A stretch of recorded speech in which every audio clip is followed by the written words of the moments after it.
our final thoughts on Camino de Santiago del Norte, that we started in Biarritz and finished in Ribadeo. And before we start, we want to make a disclaimer that everything that we say in this video will be solely based on our opinion and on our experience, and we don't mean to offend anybody or anybody's beliefs, etc.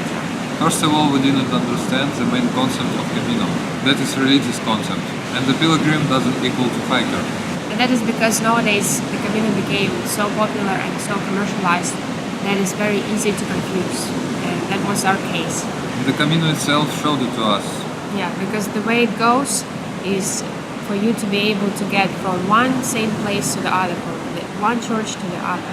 And so are the stages. So they have certain amount of kilometers that you are to do every day. And sometimes it can be very challenging or it can be very boring, but it doesn't matter. The Camino just takes you to your destination, to church or to the albergue where you need to stay this night. And the main purpose of Camino is to get to Santiago de Compostela as fast as possible. Yeah, and you have to be ready to be tired and exhausted most of the days because of the big distances that it tells you to do. And also you miss out lots of the beautiful places, beautiful views and attractions on the way. And we didn't like this race because our priority is to film as many scenic locations as possible and to show it to the world. And it's not important to us how many kilometers we do a day or whether we get to a destination or not. Actually, we hate when we have to be in a hurry in order to get to some place, to some destination. Because in that case, not only we're suffering, but our footage and photography suffers. And that is the most important thing for us. So now we fully understand that this concept is not for us. But you always learn by trying. And so we think it was a good lesson for us. The main thing we learned is that there is no perfect way for everybody, and you have to search your own unique way. And so if you have similar priorities to ours, and you want to really get to know the places where you're hiking and to visit some scenic locations, our main advice would be is to use GPS navigation. It may sound boring, but it actually gives you so much more freedom and flexibility in choosing the best route.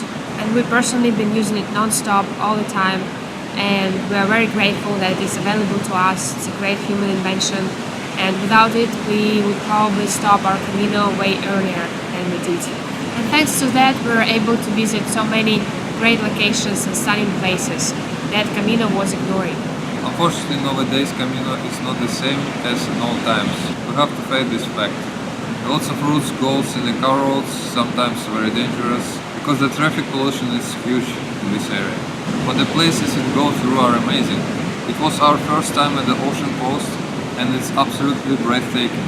Yes, we are completely in love with it and we'll definitely be back here to explore more of the area because it's so huge and so beautiful and there are so many routes, actually local routes that we can take.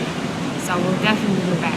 We were doing it in September and the weather was perfect for hiking. There were just 4 or 5 rainy or cloudy days, but mostly sunny and warm. So we can totally recommend this month for hiking. So in the end, we do recommend you to hike the Camino del Norte. Just be smart, use GPS navigation and don't do it in 30 days. The best advice we could give to you is take more time doing it. And if you want to do it all, give yourself at least 2 months. For us it will be 2 months, yeah?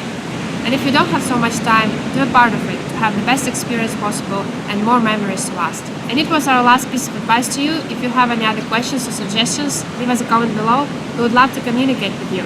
And when Camino? We would love to communicate with you.